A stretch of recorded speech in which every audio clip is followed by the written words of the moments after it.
हिंदू खतरे में है, हिंदुस्तान में हिंदू खतरे में है। भगवान रंग लहराए, बजरंग दल रास्ता में उतरे, घंटा को फर्क नहीं पड़ने वाला।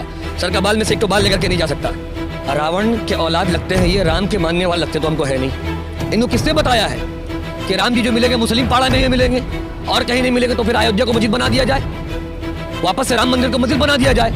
अबे तुमको रामनवमी के बारे में मालूम ही क्या है? तुम्हारे वहां पे तुमको बताया नहीं, या तुम्हारे वहां के जो पंडित होंगे वो तुम्हें बताया नहीं, और तुम यहाँ पर हिंसा की बात कर रहे हो।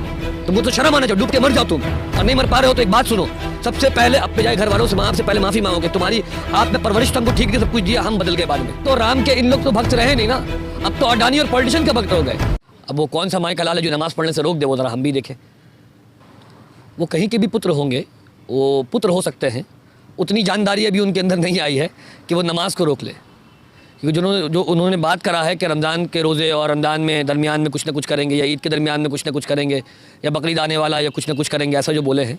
इसलिए प्रशासन से मेरी गुजारिश है ऐसे लफ्ज़ों को रोका जाए, और बल्कि उनसे और उनके घर वालों से भी मेरी गुजारिश है कि ये अगर आपको परवरिश मिला है किसी के धर्म के लिए ऐसा बात करने का, तो ऐसे परवरिश पर हम शर्मसार हैं कि कैसे माँ बाप पे जो ऐसा परवरिश दिए है या फिर ऐसे परवरिश देने वाले को अब तक रोका क्यों नहीं जा रहा है। और वहाँ के लोग और उसके संस्था के लोग फिर कैसे होंगे जब बात ऐसे ये जब बात ऐसा कर रहा है। और इसमें एक और आश्चर्य की बात है, जिस चीज़ से वो बिलोंग करते हैं, जिस पार्टी से वो बिलोंग करते हैं, या फिर जिस चीज़ का हाथ में लेकर के थे उससे वो बिलोंग करते हैं, तो क्या उनके सुप्रीमो और जो उनके जो ऊपर के लेवल के लोग हैं उन लोग भी वैसे ही बात करते हैं जो छोटे तक वो वाला बात पहुँचा है? उनको ये बात का इल्म नहीं रहा आज तक कि मुसलमान भड़कने वाले नहीं हैं। आप जोश से काम लेते होंगे पर मुसलमान होश से काम रखता है, और ये हिंदुस्तान में रह करके मुसलमान अपने आप को होश में रखा है। अल्हम्दुलिल्लाह इस वक्त हम सल्यूट करते हैं पूरे हिंदुस्तान ने, बल्कि पूरी दुनिया के मुसलमानों पर, और ख़ास करके हिंदुस्तान के मुसलमानों पर। इतना सब कुछ होने के बाद भी उन्होंने एक हदीस को फॉलो कर रखा है, मोहम्मद सल्लल्लाहु अलैहि वसल्लम की उम्मती है, वो अमन परस्त है, हम भी अमन परस्त हैं, और संविधान को पूरा का पूरा हम लोगों ने पालन करा है। मेरा देश हिंदुस्तान है, मेरा देश इंडिया है, और हमसे ज़्यादा मोहब्बत करने वाले शायद वो जो आप जिसका नाम बताए वो और उसके संगठन के लोग भी नहीं होंगे। आज भी हम हिंदुस्तान के नाम पे मर मिटने वाले हैं, क्योंकि आज भी हम हिंदुस्तान के नाम पे कसम उठाने को तैयार हैं कि सरफरोशी की तमन्ना अब भी हमारे दिल में है। देखना है जोर कितने बाजुए कातिल में है। उनसे ही पूछा जाए और उनके ही न्यूज़ चैनल में उनके बड़ों का बाइट देखा जाए, जब वो इनकार करते हैं उलमाओं का शहादत, जब वो इनकार करते हैं लाल किला का। आज जब वो नाम चेंज करना चाह रहे हैं, यानी कि मुसलमान ने किया है तभी तो आँख में गड़ा हुआ, जो नाम चेंज करना चाह रहे हैं, तोड़वाना चाह रहे हैं, हटवाना चाह रहे हैं। तो जाहिर सी बात है मुसलमानों ने शुरू से लेकर के अब तक के हिंदुस्तान के हित में बहुत सब कुछ किया, जिसमें से ख़ास करके एक काम ये किया है, आज़ादी के वक्त में उन्होंने पाकिस्तान जाना गवारा नहीं किया, बल्कि अपने हिंदुस्तान में रहना, जो जन्म भूमि है वहाँ पर रहना, और यहाँ के आवाम को और यहाँ की पब्लिक के साथ में रहना।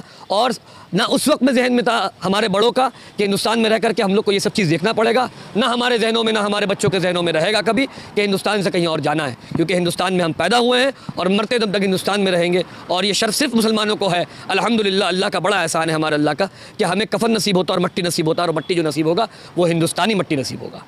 अफसोस इस बात का है कि राम के नाम पे कर रहे हैं, और हम लोग चाह करके भी मोहम्मद सल्लल्लाहु अलैहि वसल्लम के नाम से नहीं कर सकते हैं। यह क्या है? इसमें राम के नाम पे इन लोग जो है आपस में भड़काओ बयान, और ख़ास करके हम जानना चाहते हैं ये वाला बात। आज हिंदुस्तान में जितने भी हिंदू मज़हब के लोग हैं और उनके जो पंडित हैं, उनके जो बड़े हैं, उनसे पूछते हैं ये बात, आपके सेकुलर इंडिया न्यूज़ की तरफ से ये बात सवाल कर रहे हैं हम आपसे। आप बताएं राम जी के नाम पर क्यों भड़का रहे हैं आप लोग? क्यों मस्जिदों के सामने आकर के आप लोग ऐसे माहौल तैयार कर रहे हैं? क्यों एक ही नाम क्यों मिल रहा है आपको राम जी, और कोई नाम क्यों नहीं सूझ रहा है आप लोगों को? क्यों नाम बदनाम कर रहे हैं अपने भगवानों का? अरे आप भी आराम से रहो, दूसरे को भी रहने दो।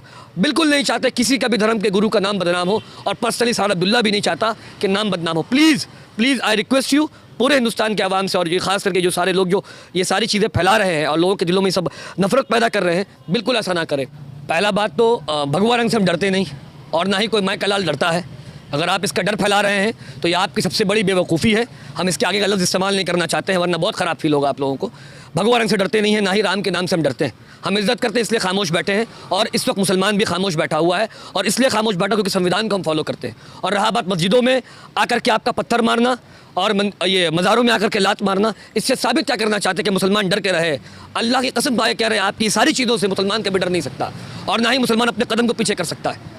मुसलमान अमन परस्त से इस बुनियाद पर खामोश बैठा हुआ है, और बैठे क्योंकि संविधान हमारे ऊपर है।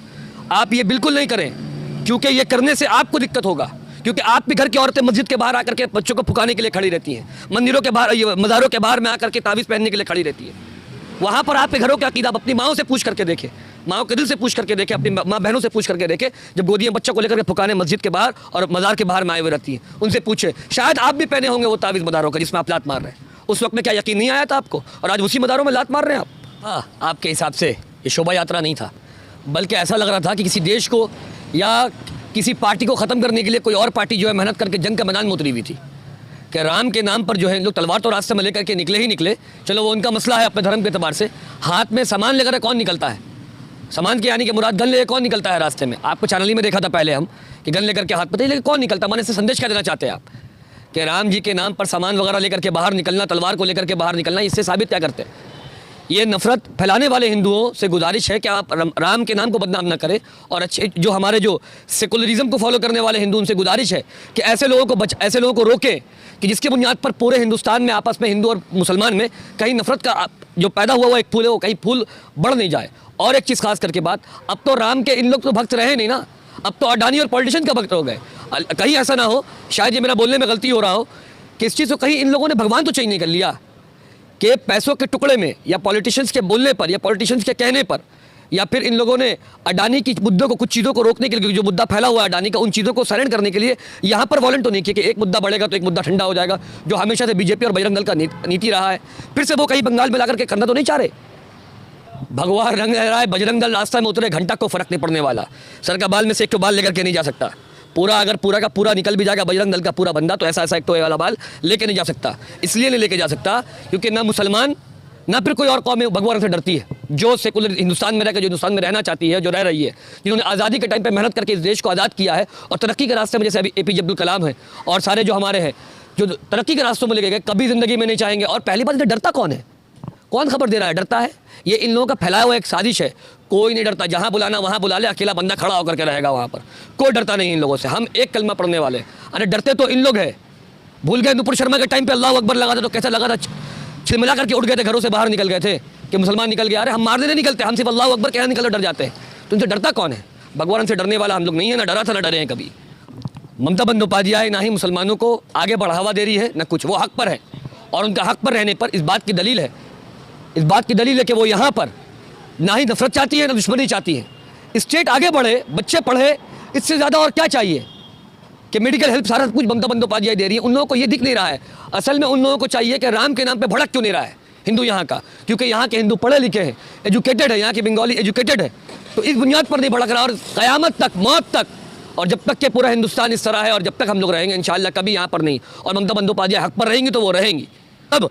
और हम सब का ये दुआ है ममता बंदोपाध्याय के साथ में, बल्कि अगर जब तक वो हक पर रहेंगी तब तक के वो कुर्सी पे बैठी रहेंगी। अरे संविधान की बात तुम लोग करते हो, सब कुछ तुम लोग करते हो, ये कहते हो कि मुसलमान संविधान के खिलाफ जा रहा है। अब जब संविधान के खिलाफ पुलिस जा रहा है वो भी खिलाफ, इन लोग संविधान के खिलाफ नहीं, इन लोग जो है ना अक्सरियत भगवा रंग के अंदर में, उसका जो रूल रेगुलेशन के अंदर में है, वो जो रहेगा तो उसके लिए अच्छा है, बाकी कोई अच्छा नहीं है। हिंदू खतरे में है, हिंदुस्तान में हिंदू खतरे में है। अगर हिंदुस्तान में हिंदू खतरे में है तो फिर कहाँ सेफ है? यहाँ पर मुसलमान भी सेफ है और हिंदुस्तान में हिंदू भी सेफ है, इस बात की दलील है। और खतरे में कैसे भाई? आपका नीचे काउंसलर से लेके, पंचायत से लेकर के, MLA सीट से लेकर के, आपका कैबिनेट मिनिस्टर बोलिए, MP बोलिए, लोकसभा बोलिए, राज्यसभा बोलिए, PM बोलिए, होम मिनिस्टर बोलिए, यहाँ तक कि जितने विदेश में सब तो हिंदू है, तो फिर हिंदू खतरे में कैसे है? रेलवे जिसको बेचा गया वो हिंदू, इस वक्त में जो भागा वो हिंदू, जो आया वो हिंदू, जिसके पास से ब्लैक मनी निकलना वो हिंदू, सब कुछ तो हिंदू के पास। फिर मुसलमान खतरे में होना चाहिए कि हिंदू खतरे में होगा? हिंदू खतरे में नहीं है, बल्कि इनका सोच ये है कि मुसलमानों को निकाला जाए। मुसलमान खतरे में अब तक इन लोग कह रहे, तब हिंदू खतरे में बोल रहे हैं कि मुसलमानों को, हिंदुओं को भड़काने के लिए। तो ये गलत है, ये गलत वायरल किया हुआ बात है, बल्कि यहाँ पर रह करके कोई खतरे में नहीं हो सकता। रावण के औलाद लगते हैं ये, राम के मानने वाले लगते तो हमको है नहीं। थोड़ा सा ब्लड जाकर के चेक करवाना पड़े इनको, तो करवा लेंगे, क्योंकि इनको किसने बताया है कि राम जी मस्जिद के अंदर मिलते हैं? जो मस्जिद के बाहर आकर जय श्री राम लगा रहे हैं, इनको किसने बताया है कि राम जी जो मिलेंगे मुस्लिम पाड़ा में ही मिलेंगे और कहीं नहीं मिलेंगे? तो फिर अयोध्या को मस्जिद बना दिया जाए, वापस से राम मंदिर को मस्जिद बना दिया जाए, तो वहाँ मिल जाएंगे। फिर राम जी आगे वहाँ पर जाके मस्जिद के बाहर राम जी लगाए ना जय श्री राम, कहाँ मना कर रहा है कोई लगाने के लिए? और यहाँ पर रह करके मेरी गुजारिश है, और हाथ जोड़ के गुजारिश है सारे के सारे बजरंग दल से, RSS माइंड वाले से, BJP, सबसे मेरी गुजारिश है, एक ही गुजारिश है, अपने धर्म को पढ़ो। मुसलमान धर्म को पढ़ रहा है, अपने धर्म को नहीं पढ़ने पर तुम जहालत के चक्कर में ये सब कर रहे हो, और जाहिल जैसे तुम कौम जाहिल ही रह जाओगे। पढ़ लो, पढ़ करके अपने धर्म को समझ लो और फिर फॉलो करो। तब पढ़ोगे तुम, अल्लाह बेहतर जाने। पढ़ लो, थोड़ा भी पढ़ लो तो मालूम हो जाएगा राम जी ने क्या किया है। और अगर डिबेट करना है रामनवमी का, सबसे पहली बात तो जिसने वो भाषण दिया है हावड़ा में, उसके ताल्लुक से कह रहे हैं, अबे तुमको रामनवमी के बारे में मालूम ही क्या है? तुम्हारे वहाँ पे तुमको बताया नहीं, या तुम्हारे वहाँ के जो पंडित होंगे वो तुम्हें बताया नहीं, जानना नहीं है, कहीं और मत जाओ, दौड़ के मेरे पास आ जाओ, कलकत्ते में मिलेंगे हम, आकर के हमसे सीख लो और बैठ कर डिबेट कर लो। अल्हम्दुलिल्लाह तुमसे ज़्यादा राम नबी के बारे में हम जानेंगे और राम जी के बारे में हम बता देंगे। अरे वो राम जी वो तो तुम्हारी स्टोरी के तौर पर तुम्ही को बता रहे, जो बचपन से हम लोगों ने सुना पढ़ा और देखा है कि राम जी जिस वक्त में समुद्र से पार करने के लिए गए ना, तो हनुमान जी डायरेक्ट राम जी के पास में जो ये तीर था, वो तीर मारे नहीं थे समुद्र के देवता को, बल्कि हनुमान जी को दिए थे, भेजे थे बात करने के लिए। अगर वो चाहते तीर मार के उसको मार सकते थे, पर वहाँ पर भी उन्होंने हिंसा नहीं किया, बातचीत किया। और तुम यहाँ पर हिंसा की बात कर रहे हो, तुमको तो शर्म आना चाहिए, डूब के मर जाओ तुम। और नहीं मर पा रहे हो तो एक बात सुनो, सबसे पहले अपने जाए घर वालों से आपसे पहले माफ़ी मांगोगे। तुम्हारी आप में परवरिश तो हमको ठीक दी, सब कुछ दिया, हम बदल गए बाद में, कहीं तुम्हारा DNA भी चेक करवा लोगे अपना। ये अनभक्तों के पास रह के कुछ काम नहीं बचा है, और जो उनको ऊपर से बताया जा रहा है वही चीज़ों का वो पालन कर रहे हैं। और ख़ास करके अभी सामने इलेक्शन है, तो इलेक्शन के दौरान में हिंदू मुस्लिम को बांटा जा रहा है वापस से। इसलिए मेरी आवाम से गुजारिश है, जहाँ जहाँ पर भी इलेक्शन है, और ख़ास करके बंगाल के आवाम से मेरी गुजारिश है, आप ये सारे चक्करों में ना जाएं। आप सिर्फ इतनी ही चीज़ों में रहें कि हम बंगाल वासी शुरू से ही आपस में भाईचारगी रखे थे और भाईचारगी रखेंगे, और इंशाअल्लाह हम लोग अपने स्टेट को और पूरे हिंदुस्तान को आगे बढ़ा करके लेके जाएंगे, इस तरह APJ अब्दुल कलाम ने और बाकी साइंसदानों ने मिल करके, और हमारे सारे हिंदू मुसलमान एकता के साथ जो हिंदुस्तान आगे बढ़ा है, वो वापस से हम लोग आगे बढ़ करके इस देश को आगे ले जाएंगे। एजुकेशन सिस्टम ठीक करेंगे, हम लोग सब कुछ ठीक करेंगे, हेल्थ सिस्टम माशाल्लाह बंगाल में बहुत अच्छा है, और सही करेंगे। और इन लोगों का अफ्तारी फेंकने इससे मुसलमानों का कुछ बिगड़ने वाला नहीं है। मुसलमान खाने का भूखा नहीं है। अल्हम्दुलिल्लाह लॉकडाउन में हम लोगों ने देखा है, बहुत सारी चीज़ों का इल्ज़ामात लगा था, अल्हम्दुलिल्लाह मुसलमान निकल गया था, फिर निकलेगा इंशाअल्लाह। और इनके मॉब लिंचिंग पे से भी मुसलमानों को फ़र्क नहीं पड़ता। पर अफसोस आता है कि हम उस देश के वासी हैं, हिंदुस्तान जिस देश को सोने की चिड़िया कहा जा रहा था, पर ऐसे कुछ गद्दार और ऐसे कुछ जाहिल लोगों की बुनियाद पर जो है आज ये देश उस कगार पे जा रहा है कि देश का जो संपत्ति अपना जिससे टैक्स आ रहा था, वो देश का सारा चीज़ें बिक्री हो गया, चाहे वो रेलवे हो, चाहे बहुत सारी चीज़ें हैं। कहीं ऐसा ना हो जाए कि घर भी आपका बिक्री हो जाए। इस बुनियाद पर आपसे गुजारिश है कि आप अपने अपने जहाँ जहाँ पर, चाहे हावड़ा वाले हो, वहाँ के मुसलमानों से भी गुजारिश और हिंदुओं से भी गुजारिश है, और पूरे हिंदुस्तान में जहाँ जहाँ पर गुजरात का मामला हो, जो जहाँ जहाँ का मामला हुआ, सब लोगों से गुजारिश आपस में भाईचारगी बनाए रखें, क्योंकि पड़ोसी पड़ोसी का काम आता है, और हिंदू मुसलमान हमेशा साथ रहा है और आगे भी इंशाल्लाह साथ रहेगा। फिर हम लोग उस हिंदुस्तान के रहने वाले, जहाँ पर हिंदू मुसलमान ने आपस में, बल्कि बाकी बहुत सारा स्टेटस ऑफ कोर्ट्स निकलता है कि रमज़ान से राम हम लोग निकाला गया था और दिवाली से अली निकाले गए थे, तो ये सारी रज़ी अल्लाह ताला, तो बहुत सारी चीज़ें ऐसी मुसलमानों ने आपस में हम लोग किया। उसके घर में अफ्तार वो करते हैं, वो मिठाइयाँ खाते हैं, तो ये संस्कृति बाकी रहे, ऐसे जाहिलों और ऐसे बुज़दिल इंसानों से और बेवकूफ़ इंसानों के पल्ले में ना पड़े, और ना खास करके वो जो इनके जो पीछे के जो लोग हैं, जो पार्टियां हैं, उनके चक्कर में ना पड़े, क्योंकि इन लोग अपने आप को नोटों में वोटों में बेच चुके हैं, नोट में बेच चुके हैं अपने आप का। इन लोगों ने अपना मंत्री भी अडानी वगैरह लोगों को मान चुके हैं। तो इसके लिए ऐसे बिल्कुल ना करें, और खामोशी के साथ और मोहब्बत के साथ जो है हम लोग हिंदुस्तान में भाईचारगी के साथ